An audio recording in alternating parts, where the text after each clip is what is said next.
Welcome to the Near Memo, a weekly conversation about search, social, and commerce. What happened, why it matters, and the implications for local.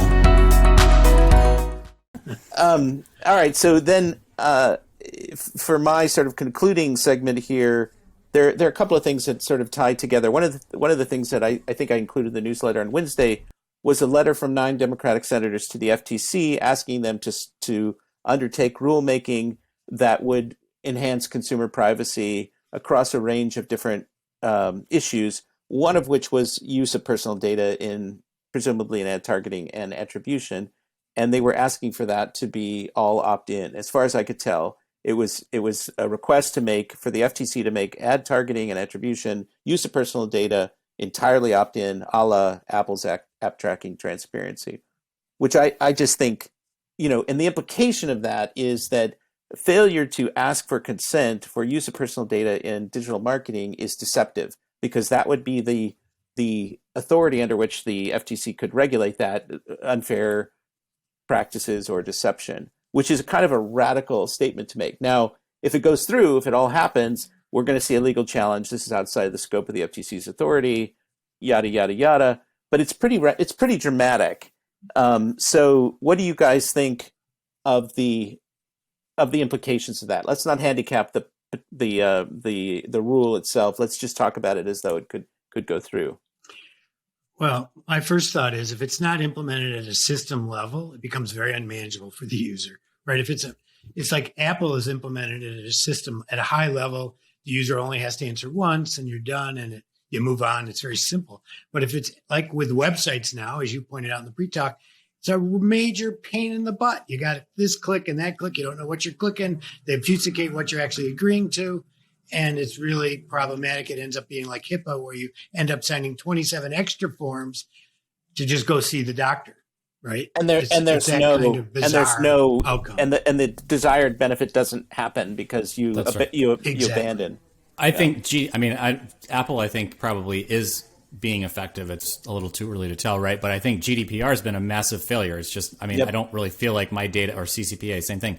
I don't feel like my data is any more or less protected than it was 3-4 years ago. I just have to click through a bunch of crap to view anything I was actually and you don't have any confidence whatsoever that if you go through the effort to jump through the hoops, that's going to result in anything. It's complete black box.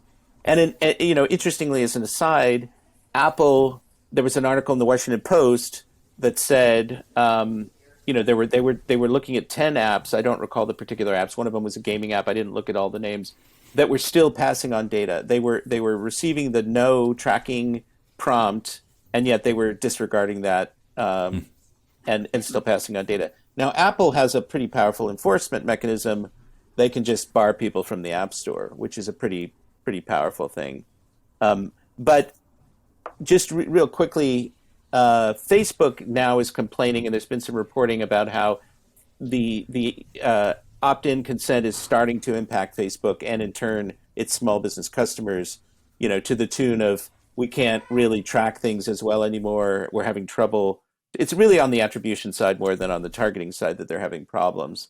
And so, we'll wait and see at the next earnings call whether it has any kind of impact on actual revenue. But that's sort of the early canary in a coal mine version of what might happen across the web.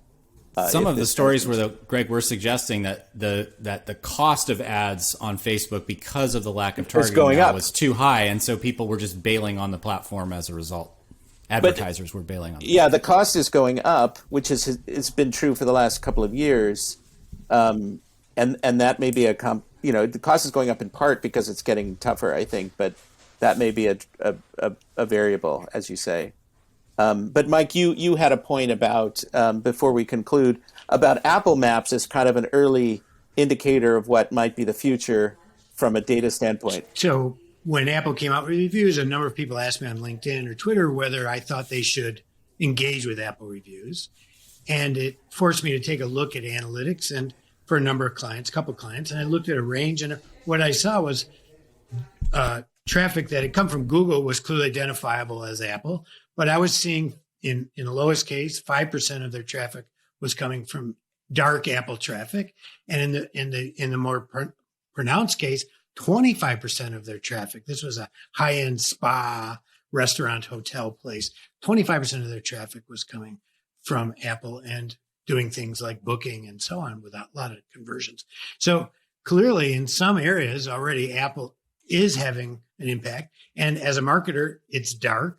You can't really see it. All you can do is say, God, it looks like you're doing well there, but we don't really know whether it's Apple Maps that's driving it or Safari. Well, whatever. It's unlikely DuckDuckGo. So as you pointed out, it probably is Google Maps.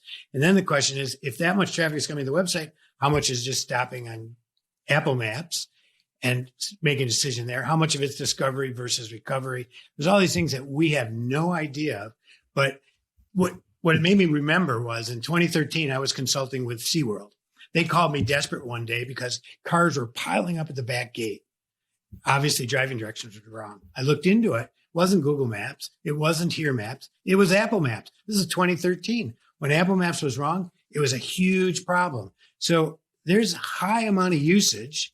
And now with Apple Maps becoming more discovery driven, as you pointed out in your newsletter this week, I think marketers have to get used to the idea that there's going to be less information and we're going to be working more in the dark. Well, that's a huge topic that we'll be talking more about, but there's a lot of interesting issues here to sort of parse and for future conversation. But unfortunately, I think we're out of time. And as always, thank you very much for listening and reading, and we'd love to hear more feedback from you. And any last words from you guys this week? None for me, but have a great weekend or week, whichever it is when you listen, and stay safe. Hope everybody makes it back from Localogy safely. Yep.